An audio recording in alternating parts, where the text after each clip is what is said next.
Hello friends, welcome back to the my new video guys and my YouTube channel guys. Today friend we are going to talk about guys Samsung phone setting guys, and today video title is guys how to on guys auto HDR camera setting in Samsung phone device. Friends you want to on and friends you want to use guys your phone camera auto HDR. So how to on it today friends I will show you, I will tell you. So first of all guys, open guys your phone camera setting guys. So we will on it.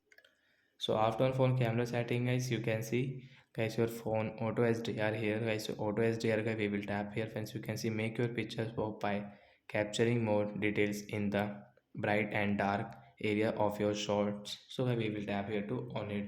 Friends, your auto HDR will on, and friends you can use get this auto HDR camera setting in your Samsung phone device. And friends, you want to off guys your phone auto HDR, so guys you can off from here. So like the guy we can on and off guys camera auto HDR setting in Samsung phone device. So that's it guys, thanks for watching the video. I hope friends understood how to on and off guys Samsung phone auto HDR camera setting. Bye guys.